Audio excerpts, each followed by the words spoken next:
जय हिंद साथियों। देखो आज से हम साथ में ही पढ़ाई करने वाले हैं, जो भी टॉपिक हम पढ़ेंगे।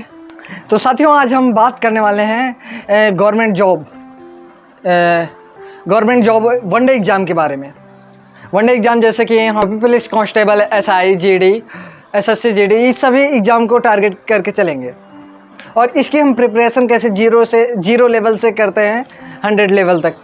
तो आज हम देखो यूट्यूब की क्लासेस हैं ये सब। वैसे ये मेरी पहली क्लास है, बहुत नर्वस हूँ, अभी उतना एक्सपीरियंस नहीं है क्लास से स्टार्ट करने का। ये मेरी फर्स्ट क्लास है, तो आओ हम साथ में पढ़ेंगे, साथ में आगे बढ़ेंगे। गवर्नमेंट जॉब की अलग ही वैल्यू होती है, अपनी अलग ही पहचान होती है, रुतबा होती है, पहचान होती है, अच्छी खासी पेमेंट भी होती है।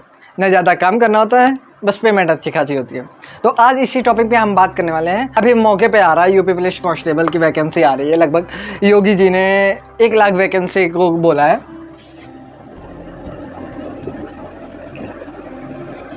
1 लाख वैकेंसी, और इसी 1 लाख वैकेंसी में आएगा UP police constable, UPSI, jail warden और भी कई सारी वैकेंसी आएंगी इसी में। तो हमें प्रिपरेशन करना है यूपी पुलिस कांस्टेबल की, ठीक है। देखो मैं साथ में पढ़ रहा हूँ, आप सभी भी मेरे साथ भी पढ़ोगे और इसे हमें टारगेट रखना है 2026 कि कोई ना कोई वैकेंसी हम ऐसा फॉर्म डालें और उसे निकालें। मेरी तरह हमारे बहुत से साथी होंगे जो भी गवर्नमेंट जॉब की तैयारी कर रहे हैं इस बार। भाई मुझे पहले से नहीं पता था, लेकिन इस बार मैं तैयारी कर रहा हूँ क्योंकि इस बार मैं 18+ हो चुका हूँ। तो इस बार गवर्नमेंट जॉब वैकेंसी में फॉर्म अप्लाई करने के लिए एलिजिबल हो चुका हूँ। तो आज हम बात करेंगे इसी के बारे में, यूपी पुलिस कांस्टेबल। और बाकी देखो इसी यूपी पुलिस कांस्टेबल के साथ हमें क्या क्या एग्ज़ाम टारगेट करने वाले हैं। हम क्या टारगेट करने वाले हैं? SSC, GD,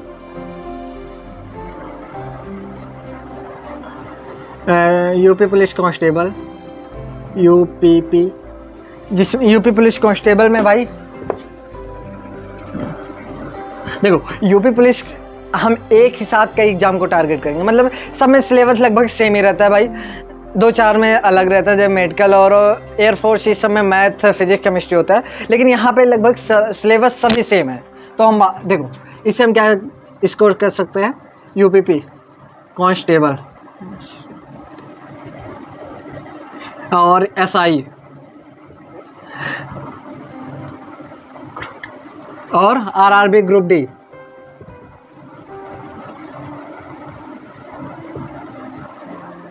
सबसे इम्पोर्टेंट बात, हम लेंगे बैच।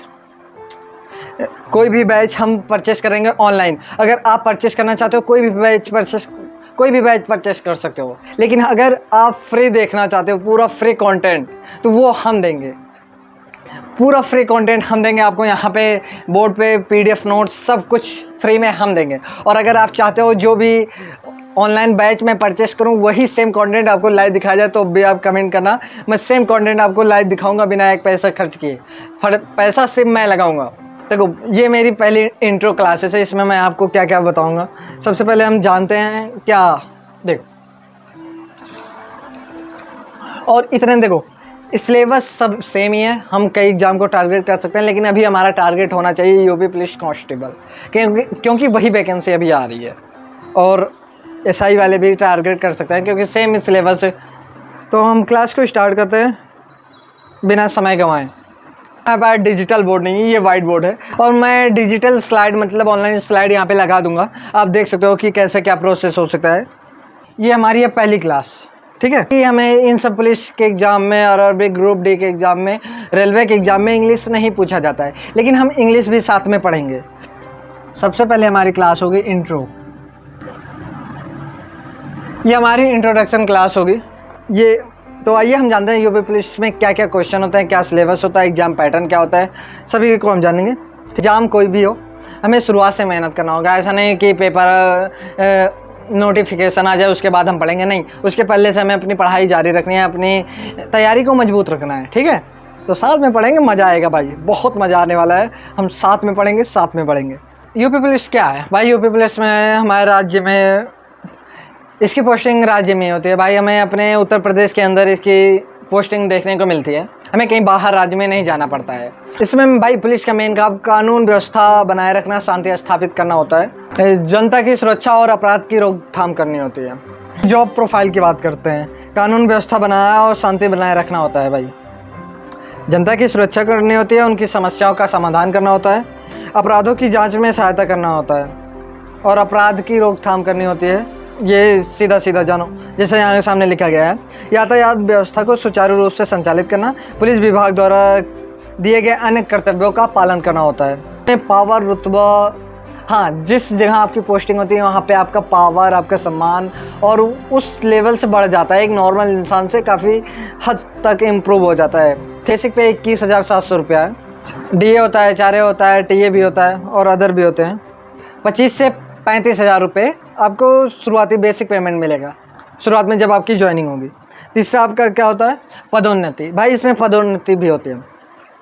पदोन्नति मतलब जैसे आप कांस्टेबल से हेड कांस्टेबल बन सकते हो, हेड कांस्टेबल के बाद SI बन सकते हो, SI के बाद इंस्पेक्टर, इंस्पेक्टर के बाद DSP। लेकिन ये प्रक्रिया बहुत धीमे होती है, बहुत स्लो होती है।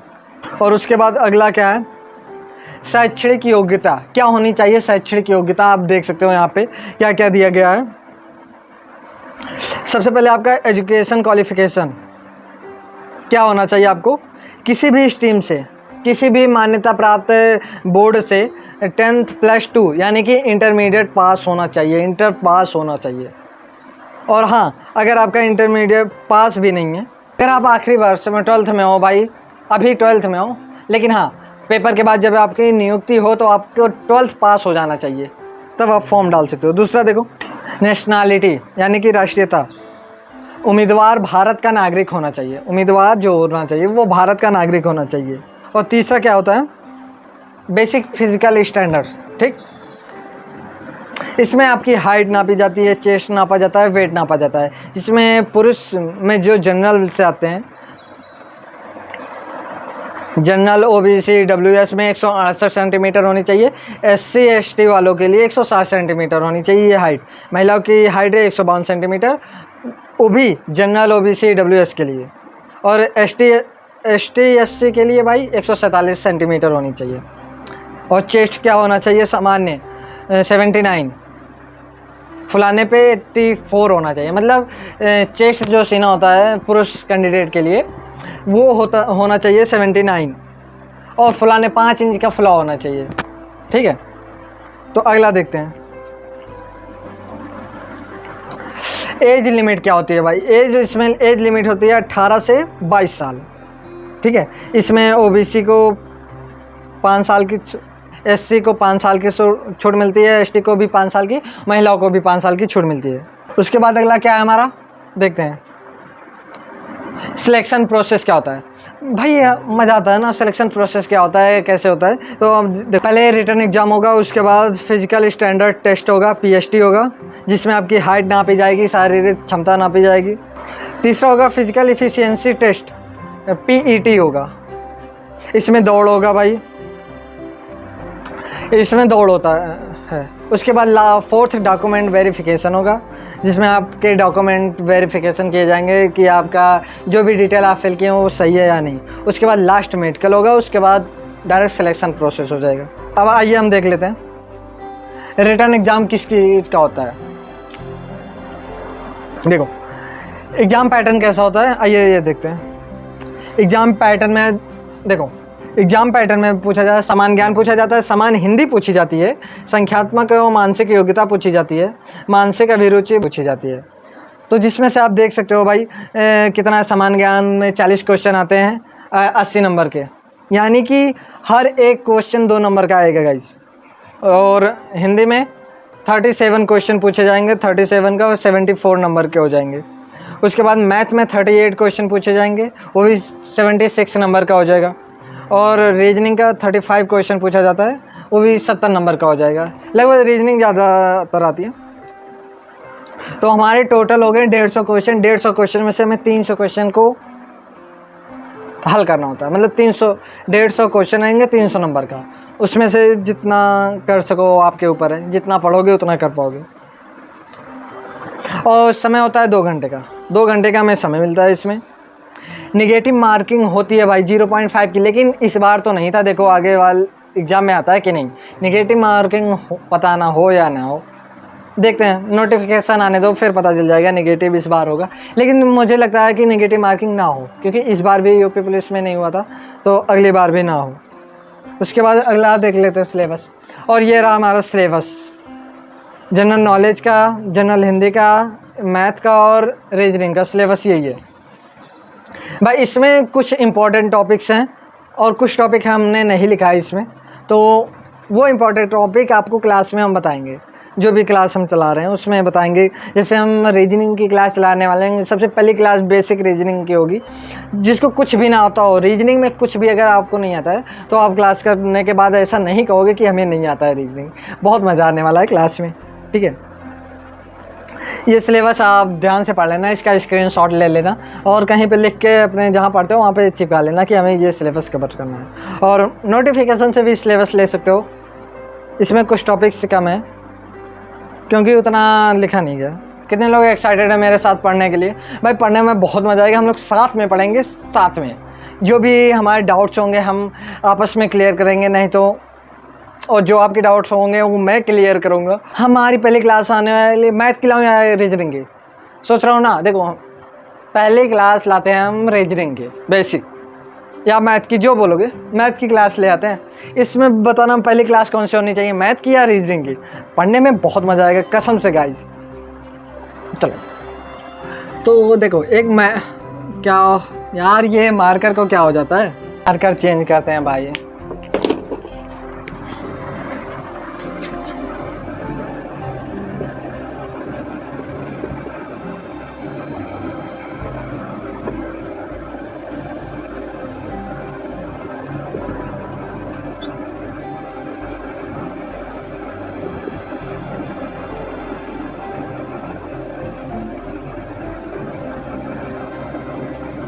और क्या बचा, math, English, GK, GS, Hindi.